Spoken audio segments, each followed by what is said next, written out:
Welcome to only IAS. स्वागत है आप सभी लोगों का प्रीलिम बूस्टर न्यूज डिस्कशन में।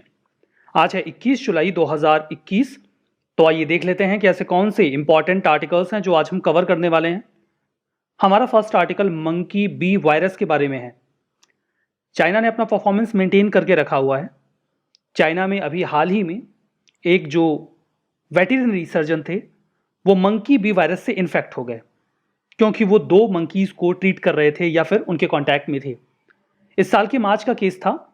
जब वो बीमार हुए तो उन्होंने ट्रीटमेंट की शुरुआत करी, बाद में उनकी मौत हो गई। जो सैंपल्स कलेक्ट किए गए थे उनके जरिए जानकारी मिली कि वो मंकी बी वायरस से इन्फेक्टेड थे। काफ़ी रेयर बीमारी है। फॉर द फर्स्ट टाइम 1932 में इसके बारे में जानकारी मिली। उसके बाद से बहुत कम इसके केसेस आए हैं, अप्रॉक्सीमेटली 60 to 80। मरने वालों की संख्या काफ़ी कम है, केवल 21 लोग अभी तक मरे हैं इससे, तो बहुत कम ये देखा जाता है। बट चाइना में अभी इसका पहला केस देखा गया। जो बी वायरस है वो केवल ओल्ड वर्ल्ड जो मंकी के हर्प्स वायरस होते हैं उनसे ही फैलता है और ह्यूमंस में पैथोजेनिसिटी दिखाता है। पैथोजेनिसिटी का मतलब ये होता है कि इस वायरस के पास बीमार करने की क्षमता होती है। ट्रांसमिशन की बात करें तो ये केवल डायरेक्ट कांटेक्ट अगर कोई मंकीज के आ जाता है जिनके पास ये वायरस है तो ही वो व्यक्ति इससे इन्फेक्ट हो सकता है, अगर वो उनके बॉडी सिक्रेशन के कांटेक्ट में आ जाए तो। ह्यूमन टू ह्यूमन इसके स्प्रेड का अभी तक हमारे पास कोई एविडेंस नहीं है। Symptoms fever, chill, muscle x, fatigue या इची वॉन्ड्स ये सब होने लगते हैं धीमे धीमे अगर कोई व्यक्ति मंकी बी वायरस से इन्फेक्टेड है तो। लेटेस्ट स्टेज में जो मसल कोऑर्डिनेशन है वो लॉस होने लगता है और न्यूरोलॉजिकल डैमेज होने लगता है, जिससे एक्टिविटीज को परफॉर्म करने में दिक्कत होने लगती है। ह्यूमंस में देखिए ये सेंट्रल नर्वस सिस्टम को अटैक करता है। इसके बाद ब्रेन में इन्फ्लेमेशन स्टार्ट हो जाती है और कई बार व्यक्ति अनकॉन्शियस होकर गिर जाता है या उसकी जो कॉन्शियसनेस है वो भी खोने लगती है। ट्रीटमेंट की बात करें तो देखिए एज सच ऐसी कोई वैक्सीन तो अभी है नहीं इसके लिए जिसके जरिए से क्योर किया जा सके या रोका जा सके। जो ट्रीटमेंट्स हैं वो प्रिकॉशन बेस्ड होते हैं। अच्छी बात यही रहती है कि आप मकाक्स, चिंपांजीज या कैपुचिन से दूर रहें तो संभावना कम रहेगी कि आप इस बीमारी का शिकार बने। 2016 में देखिए प्रीलिम्स में यूपीएससी ने एक क्वेश्चन पूछा था, दैट वाज ऑन वायरस। ये पहला स्टेटमेंट नहीं है, ये पॉइंटर्स हैं 1, 2 और 3, ठीक है। Virus can infect bacteria, fungi या फिर प्लांट। किसको किसको इन्फेक्ट ये कर सकता है? सही जवाब आपको बताना है। सही जवाब है डी। जो वायरस है वो बैक्टीरिया, फंगई और प्लांट्स तीनों को इन्फेक्ट कर सकता है। हमारा next article dairy investment accelerator के बारे में है। एक्सीलरेटर का मतलब होता है बढ़ाने वाला और इन्वेस्टमेंट आप समझ रहे हैं। डेयरी इन्वेस्टमेंट मतलब डेयरी के फील्ड में इन्वेस्टमेंट को बढ़ाने वाला। गवर्नमेंट ने ये एक्सीलरेटर अभी तैयार किया है। इसे सेटअप किया गया है department of animal husbandry and dairying के द्वारा, गवर्नमेंट ऑफ इंडिया के तहत, जो एक इन्वेस्टमेंट फैसिलिटेशन सेल है जो कोशिश करती है कि वेरियस फील्ड में ज़्यादा से ज़्यादा इन्वेस्टमेंट आए। उन्होंने ही इसे सेटअप किया है। जो डेयरी इन्वेस्टमेंट एक्सीलरेटर है ये क्रॉस फंक्शनल टीम होगी। There will be a team जो लगातार इस बात का प्रयास करेगी या इन्वेस्टर्स के कांटेक्ट में रहेगी ताकि वो डेयरी के सेक्टर में अपना इन्वेस्टमेंट कर सकें। वो इन्वेस्टर्स को कई तरीके से मदद देंगे, लाइक उन्हें जो भी इनपुट्स रिक्वायर्ड हैं, कौन कौन सी इन्वेस्टमेंट अपॉर्चुनिटीज़ हैं डेयरी सेक्टर में वो उसके बारे में उन्हें बताएंगे। गवर्नमेंट की कौन सी स्कीम्स हैं जिनका वो हिस्सा बन सकते हैं, कौन कौन से स्ट्रेटेजिक पार्टनर्स हैं डेयरी फील्ड में जिनके साथ इन्वेस्टर्स कॉन्टैक्ट कर सकते हैं, या फिर अगर उन्हें स्टेट डिपार्टमेंट या रिलेवेंट अथॉरिटीज से कोई ऑन ग्राउंड असिस्टेंस चाहिए तो उसके लिए भी ये जो एक्सीलरेटर है वो उनकी मदद करेगा। डेयरी इन्वेस्टमेंट एक्सीलरेटर कुछ और भी फंक्शंस परफॉर्म करेगा, लाइक वो कई सारे इवेंट्स ऑर्गेनाइज करेंगे। ये इवेंट्स ग्लोबल और जो लोकल इंडस्ट्री पार्टिसिपेंट्स हैं उनको इकट्ठा करेगा। गवर्नमेंट ऑफिशियल्स उनसे सीधे कॉन्टैक्ट करेंगे। डेयरी इंडस्ट्री में जो बाकी के प्लेयर्स हैं वो भी इकट्ठा होंगे, तो एक कोऑर्डिनेशन स्टैब्लिश हो जाएगा और जो इन्वेस्टमेंट फैसिलिटेशन है वो बेहतर हो जाएगा। इसके अतिरिक्त ये लोगों को अवेयर भी करेंगे जो animal husbandry infrastructure development fund है उसके बारे में, कि आप इस फंड का कैसे इस्तेमाल कर सकते हैं एनिमल हस्बेंड्री के फील्ड में इंफ्रा को डेवलप करने के लिए। इंडिया की डेयरी सेक्टर की बात करें तो देखिए इंडिया दुनिया का सबसे बड़ा मिल्क प्रोड्यूसर है, जो दुनिया के मिल्क प्रोडक्शन का 23% कवर कर लेता है। एनुअल मिल्क प्रोडक्शन की बात करें तो ये पिछले 5 सालों में 6.4% तक बढ़ा है। हमारा next article Indian labour conference के बारे में है। हाल ही में भारतीय मजदूर संघ ने हमारे ऑनरेबल प्राइम मिनिस्टर को एक लेटर लिखकर उनसे ये कहा कि वो इंडियन लेबर कॉन्फ्रेंस कन्वीन करना चाहते हैं। अब ऐसा कुछ नहीं है कि ये पहली बार ऐसा कोई कॉन्फ्रेंस होने वाला है इसलिए वो प्राइम मिनिस्टर से पूछ रहे हैं। ये एक औपचारिकता है। इंडियन लेबर कॉन्फ्रेंस अक्सर होता रहता है। जो आईएलसी है, it is a kind of labour parliament. Labour parliament ये जैसे देखिए इंटरनेशनल लेबर कॉन्फ्रेंस होता है, उसी की तर्ज पे भारत में इंडियन लेबर कॉन्फ्रेंस होता है। इसमें 3 स्टेक होल्डर्स इन्वॉल्व होते हैं, एक तो गवर्नमेंट, दूसरा एम्प्लॉयर्स और तीसरा वर्कर्स। ये it is a kind of apex consultative committee जो कि ministry of labour and employment के तहत फंक्शन करती है। पर्पस यही होता है कि जब ये वहां पर बैठते हैं तो बातचीत होती है और उस बातचीत में वो गवर्नमेंट के लिए कुछ एडवाइसेस तैयार करते हैं कि अगर वो इन चीज़ों को फॉलो करें तो इंडिया का जो वर्किंग क्लास है उसके लिए थोड़ी सहूलियत हो जाएगी। वो उनकी बातों को, उनके कंसर्न्स को सरकार तक रखने की कोशिश करते हैं after discussing in this conference. Members की बात करें तो जो 12 सेंट्रल ट्रेड यूनियन ऑर्गेनाइजेशंस हैं ये इसमें हिस्सा लेते हैं। सेंट्रल ऑर्गेनाइजेशन ऑफ एम्प्लॉयर्स ये भी इसका हिस्सा होते हैं। सभी स्टेट गवर्नमेंट और यूनियन टेरिटरी में जो भी गवर्नमेंट्स हैं वो इसका हिस्सा बनती हैं। सेंट्रल मिनिस्ट्रीज और डिपार्टमेंट जो भी इंडियन लेबर कॉन्फ्रेंस के एजेंडा से जो भी इन्वॉल्वमेंट उनका होता है, अगर वो स्टेक होल्डर हैं तो उनको भी इसमें इन्वाइट किया जाता है। देखिए इंडियन लेबर कॉन्फ्रेंस की जो पहली मीटिंग हुई थी वो तो 1942 में हुई थी। तब इसे ऑब्वियसली इंडियन लेबर कॉन्फ्रेंस नहीं कहा जाता था, तब इसका नाम था tripartite national labour conference. Tripartite इसीलिए बोलते हैं क्योंकि इसमें 3 पार्टीज होती हैं, एक तो गवर्नमेंट, दूसरा एम्प्लॉयर्स और तीसरा वर्कर्स। तो 3 पार्टीज हो गई तो ट्राईपार्टाइट तो ही जाएगा। अभी तक टोटल 46 सेशंस हो चुके हैं। As I told you earlier, ऐसा नहीं है कि पहली बार हो रहा है, इसके पहले भी कई दफा इसके सेशंस हुए हैं। सिग्निफिकेंस की बात करें तो ये कॉन्फ्रेंस एक प्लेटफॉर्म की तरह वर्क करता है जहां पर सभी स्टेक होल्डर्स इंपॉर्टेंट और सिग्निफिकेंट इश्यूज पर डिस्कस करते हैं, डेलिब्रेट करते हैं, कोशिश करते हैं कि वर्कर्स के वेलफेयर को इंश्योर किया जाए और क्या कंट्रीब्यूशन हो सकता है इनकी ओर से। ये भी मेथोलॉजी वगैरह भी डिस्कस कर लेते हैं कि मिनिमम वेजेस कैसे फिक्स किए जाएं, लेबर्स का एक्सप्लॉयटेशन ना हो, इन सभी चीज़ों के बारे में ये विचार विमर्श कर लेते हैं। बात करते हैं इंटरनेशनल लेबर ऑर्गेनाइजेशन के बारे में। एकमात्र ट्राईपार्टाइट एजेंसी है यूनाइटेड नेशंस की। इसमें गवर्नमेंट, एम्प्लॉयर और वर्कर्स जो 187 मेंबर कंट्रीज से बिलोंग करते हैं वो इकट्ठा होते हैं। ये लेबर स्टैंडर्ड्स, पॉलिसीज और प्रोग्राम्स को तैयार करते हैं ताकि सभी मेन और वुमेन के लिए डिसेंट वर्क को प्रमोट किया जा सके। आईएलओ को उनके फंक्शंस के लिए 1969 में नोबेल पीस प्राइज दिया गया। इसे बनाया गया था 1919 में ट्रीटी ऑफ वर्सलीज के माध्यम से और तब ये एक अफिलिएट एजेंसी थी लीग ऑफ नेशंस की। लीग ऑफ नेशंस वही ऑर्गेनाइजेशन है जो बाद में यूनाइटेड नेशंस में कन्वर्ट हो गया। और जब यूनाइटेड नेशंस बना, लीग ऑफ नेशंस चूंकि फेल हो गया, उद्देश्य यही था फर्स्ट वर्ल्ड वॉर के बाद इसे बनाने का कि सेकेंड वर्ल्ड वॉर या कोई और युद्ध ना हो, बट ऐसा हो तो पाया नहीं। सेकेंड वर्ल्ड वॉर हुआ तो लीग ऑफ नेशंस को खत्म करके एक अलग ऑर्गेनाइजेशन बनाया गया, दैट इज यूनाइटेड नेशंस। और जब ये यूनाइटेड नेशंस में बना तो पहली ऐसी एजेंसी आईएलओ ही थी जिसे यूएन से एफिलिएट किया गया या उसकी स्पेशलाइज्ड एजेंसी बनाया गया 1946 में। इसका हेडक्वार्टर है स्विट्जरलैंड के जिनेवा में। हमारा next article policy on vintage vehicle के बारे में है। विंटेज का मतलब होता है पुराना, समथिंग लाइक हेरिटेज टाइप।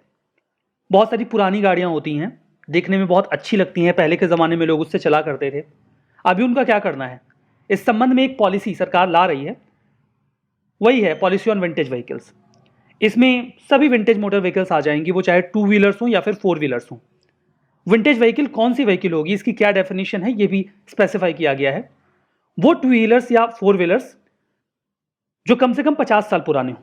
50 साल पुराना होने का मतलब क्या है कि जब उन्हें फॉर द फर्स्ट टाइम खरीदा गया, उसके बाद जो उनका रजिस्ट्रेशन किया गया, तो रजिस्ट्रेशन की जो डेट थी उस डेट से अभी तक 50 ईयर्स कंप्लीट हो गए हों, तो ऐसी व्हीकल को विंटेज व्हीकल डिक्लेयर कर दिया जाएगा। ठीक है, अब यहां पर पहले सेल की बात हो रही है, ये नहीं दोबारा कई बार लोग सेकेंड हैंड सेल कर देते हैं ना, वो बात नहीं, पहली बार जब सेल हुआ तो कंडीशन ये है कि जो व्हीकल विंटेज व्हीकल डिक्लेयर की जा रही है उसमें किसी भी प्रकार का मॉडिफिकेशन नहीं होना चाहिए। आजकल आपने देखा है लोग व्हीकल्स खरीदते हैं तो उसे एकदम मॉडिफाई करवा देते हैं। कोई कार को स्पोर्ट कार बनवा देता है, तो कोई जो थार है उसमें बड़े बड़े पहिए लगवा देता है, कोई बुलेट मॉडिफाई करवा देता है। तो ये सब नहीं चलेगा। अगर आपने अपनी व्हीकल को मॉडिफाई करवा दिया है तो अब उसे विंटेज व्हीकल का दर्जा नहीं दिया जाएगा। उसके बॉडी सेल या इंजन में किसी भी प्रकार का कोई बदलाव नहीं होना चाहिए। जो नई पॉलिसी है वो किसी भी प्रकार के कमर्शियल पर्पज से इस्तेमाल नहीं होगी। लाइक आपने एक विंटेज व्हीकल रजिस्टर करवाया है तो वैसे नहीं कि आपने किसी हेरिटेज वाले एरिया में उसको खड़ा कर दिया कि लोग उस रीजन में एक पुरानी कार से घूमें। ऑब्वियसली लोग अट्रैक्ट होंगे, लेकिन आप इसका इस्तेमाल इस पर्पज से नहीं कर सकते। और आप उसे रेगुलर यूज में भी नहीं ले सकते कि आप उससे ऑफिस जा रहे हैं। हाँ, कभी कभार घूमने टहलने का मन हो, किसी को दिखाना हो कि हमारे पास विंटेज व्हीकल है, तो आप ऑब्वियसली उसे यूज कर लीजिए। इसके अलावा आपको जो करना है करिए, बट आप उसे रेगुलर यूज में नहीं लेंगे और कमर्शियल पर्पज से इस्तेमाल नहीं करेंगे। रजिस्ट्रेशन की बात यह है, जो भी पुरानी व्हीकल होती है उसका अपना एक रजिस्ट्रेशन नंबर होता है, वो तो कंटिन्यूड रहेगा। बट अगर आप चाहते हैं कि आपकी व्हीकल को विंटेज व्हीकल का दर्जा दिया जाए तो आप उसके लिए अप्लाई करते हैं। जब आप अप्लाई करेंगे तो आपको एक अलग रजिस्ट्रेशन प्लेट दी जाएगी। उस रजिस्ट्रेशन प्लेट में कुछ नंबर्स होंगे। जो पहले 2 लेटर्स होंगे वो स्टेट को इंडिकेट करेंगे। लाइक महाराष्ट्र का है तो MH, उत्तर प्रदेश का है तो UP, मध्य प्रदेश का है तो MP, समथिंग लाइक दैट। उसके बाद लिखा रहेगा VA, और VA इस बात का इंडिकेशन होगा कि ये व्हीकल एक विंटेज व्हीकल है। 2 लेटर की सीरीज में फाइनली 4 डिजिट्स होंगी जो 0001 से लेकर 49 तक हो सकती हैं। ये स्टेट जो रजिस्टरिंग अथॉरिटी है वही डिसाइड करेगी कि आपको कौन सा नंबर मिलने वाला है। रजिस्ट्रेशन की जो इन्फॉर्मेशन है वो आपको परिवहन पोर्टल पे मिल जाएगी। अगर आप रजिस्टर करवाने जाएंगे तो 20,000 का खर्चा आएगा। बाद में उसे रिन्यू भी करवाना होगा आपको, तो 10 साल तक वो वैलिड रहेगा। फिर रिन्यूअल करवाएंगे तो 5,000 का फिर से खर्चा आएगा। ऐसा नहीं कि आपने विंटेज व्हीकल डिक्लेयर कर दिया अपनी व्हीकल को तो फिर आप उसे बेच खरीद नहीं सकते, ऐसा कुछ नहीं है। आपको बेचना है तो आप बेचिए, आपको बस स्टेट ट्रांसपोर्ट अथॉरिटी को इस बारे में जानकारी दे देनी होगी। अभी सरकार एक स्क्रैपेज पॉलिसी लेकर आ रही है। जो पुरानी व्हीकल्स हैं जो अच्छी कंडीशन में नहीं है उनको स्क्रैप करना होगा। एक बार आपने अपनी व्हीकल को विंटेज व्हीकल डिक्लेयर कर दिया तो वो स्क्रैपेज पॉलिसी के बाहर हो जाएगा। फिर आपको अपनी व्हीकल को स्क्रैप करने की आवश्यकता नहीं है, जैसा कि बाकियों को करना पड़ेगा। अगर कोई और विंटेज व्हीकल है, पुराने जमाने की गाड़ी है और वो भी 50 साल कंप्लीट नहीं कर पाया है, तो हर 5 साल पे उसका फिटनेस टेस्ट करवा के उसे कंटिन्यू किया जा सकता है। हमारा next article digital land use data के बारे में है। अफ्रीका दुनिया का पहला ऐसा कॉन्टिनेंट बन गया है जिसके पास complete digital land use data है। मतलब साफ है, उनके यहां कौन सी जमीन का इस्तेमाल किस पर्पज से हो रहा है उसका कंप्लीट डिजिटल डेटा अभी उन्होंने कंपाइल कर लिया है। इसके अलावा उन्होंने इस बात को भी कंपाइल कर लिया है कि पिछले 20 सालों में किस प्रकार से लैंड का यूज बदला है। लाइक पहले यहां पर एक एग्रीकल्चर लैंड थी और अभी वहां पर एक इंडस्ट्री लगा दी गई, या यहां पर एग्रीकल्चर लैंड थी और वहां पर डिजर्टिफिकेशन हो गया, वो डेजर्ट में कन्वर्ट हो गया। तो जो चेंजेस आए हैं उसका भी डेटा वहां पे अवेलेबल है। अफ्रीका का एक ओपन डील इनिशिएटिव था जिसके तहत वो लोग ये digital land use data collect कर रहे थे। डील का यहाँ पे फुल फॉर्म है data for environment, agriculture and land initiative. ये कोई डील सौदे वाली डील नहीं है, ठीक है। मतलब डेटा कलेक्ट किया जा रहा है ताकि एनवायरमेंट, एग्रीकल्चर और लैंड इनिशिएटिव्स के बारे में हम प्रॉपर पॉलिसी मेकिंग वगैरह कर सकें। जो डेटा कलेक्ट किया गया है, इस इनिशिएटिव को एनालाइज किया गया या पूरा लीड किया गया FAO, food and agriculture organisation, और अफ्रीकन यूनियन कमीशन AUC के द्वारा। सिग्निफिकेंस ये है कि इसमें 20 सालों में जो भी लैंड यूज चेंज हुआ है उसका डेटा भी अवेलेबल है। हमें पता चल रहा है कि आखिर वहां चल क्या रहा है लैंड यूज में। इस संबंध में हम अच्छी पॉलिसी मेकिंग कर सकते हैं। अगर लैंड डिग्रेड हो रही है तो उसके रिस्टोरेशन के लिए भी वर्क किया जा सकता है। हमारा नेक्स्ट आर्टिकल स्पेस राइस के बारे में है। स्पेस राइस का क्या मतलब है? क्या अंतरिक्ष में चावल उगाया जा रहा है? ऐसा बिल्कुल नहीं है। चाइना ने अपना first batch of seed harvest किया जो मून से ट्रेवल होकर आया था। देखिए, चाइना को बड़ा शौक था इस बात को लेकर कि हम अंतरिक्ष में बीज भेजेंगे, कुछ समय तक उसे अंतरिक्ष में रखेंगे और फिर उसे वापस बुला लेंगे, और जब उसे वापस बुला लेंगे तो फिर यहां पे उगाएंगे। इन्हें ऐसा लगता है कि उसके बाद उसमें उसकी यील्ड बढ़ जाती है। एक्सपेरिमेंटली उन्होंने इसे प्रूव भी किया है। देखिए, ये काम वो 1987 से कर रहे हैं। 1987 से ही वो स्पेस में कुछ सीड्स भेजते हैं, फिर उसे जमीन पे लाके वापस से उगाते हैं। उन्हें ऐसा लगता है कि स्पेस के एनवायरनमेंट से एक्सपोज होने की वजह से जो बीज होते हैं वो म्यूटेट हो जाते हैं और उसके बाद उनकी यील्ड बढ़ जाती है जब उन्हें अर्थ पे वापस से प्लांट किया जाता है।